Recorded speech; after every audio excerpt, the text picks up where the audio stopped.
Dios no es solamente un Dios de palabras. Dios no es solamente un Dios que promete, sino que también cumple. ¿Cómo hago yo para conocer a Dios? Te voy a explicar según mi experiencia. No sé si te puede ayudar un poco. Pero bien, uno de los métodos para conocer a Dios es primeramente la oración. En la oración, tú creas una comunión íntima con el Señor y de esa manera lo vas conociendo a Él directamente. Es decir, tú y Dios, face to face. Eso es lo que hace la oración, que crees ese vínculo con el Padre de una manera directa, donde eres solamente tú y Él. Ahora, por medio de la oración puedes llegar a conocer a Dios. Bien, segundo, por medio de su palabra. Por medio de la oración, nosotros conocemos a Dios directamente y por medio de su palabra conocemos de Dios. La palabra de Dios, la palabra me habla de Dios. A lo mejor tú vas a decir, pero es que yo leo la palabra y la mayoría de las veces habla de David, de Elías, de Jeremías, de Eliseo, de Pablo, de Pedro, de Josué, de José. Casi no oigo hablar de Dios. Bueno, te voy a explicar algo. La Biblia está llena de lo teórico y lo práctico de Dios. En todos estos relatos históricos que habla la Biblia de hombres y mujeres de Dios, se ve una manifestación de Dios de una manera sorprendente. Entonces, eso te habla de lo que Dios puede hacer en un momento determinado de la vida del hombre. Entonces, tú vas conociendo cómo Dios actúa cuando estás pasando por cierta situación en tu vida, porque lo que aquí está escrito es para que de alguna manera hacernos entender a nosotros de cómo Dios se glorifica y se manifiesta en nuestra vida cuando estamos pasando por alguna situación. Acuérdate siempre de esto. Dios es un Dios teórico y un Dios práctico. Dios no es solamente un Dios de palabras. Dios no es solamente un Dios que promete, sino que también cumple.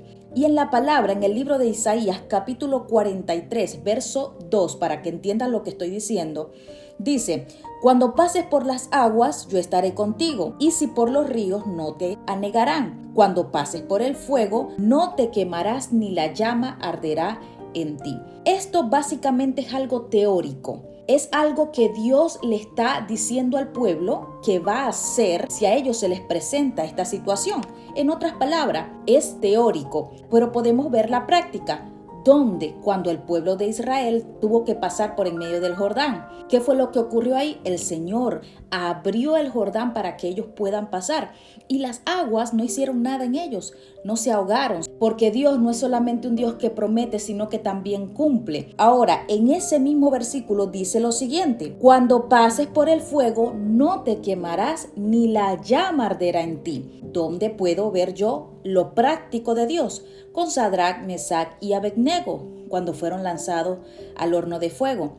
¿Qué ocurrió en esos momentos? El Señor entró con ellos ahí y no se quemaron. El fuego no los consumió.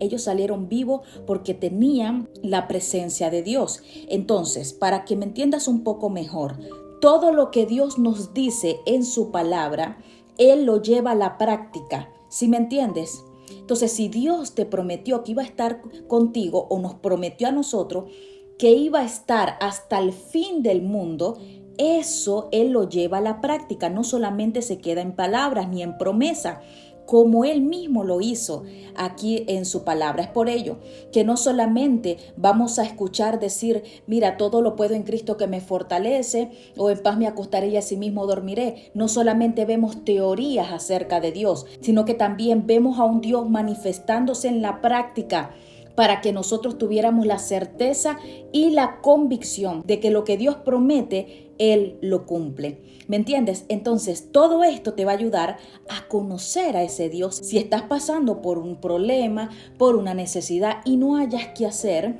¿qué dice la palabra? Tienes que irte a la palabra. Y si tú ves que Dios te da una promesa, tienes que tener esa convicción y entender que Dios esa promesa la va a hacer práctica en tu vida. Porque Dios no es un Dios solamente de teoría, sino también un Dios de práctica. De esa manera es como yo pude tener un poco más de paz cuando empecé a conocer al Dios no solamente de palabra o de teoría, sino que al Dios que la teoría la lleva a la práctica.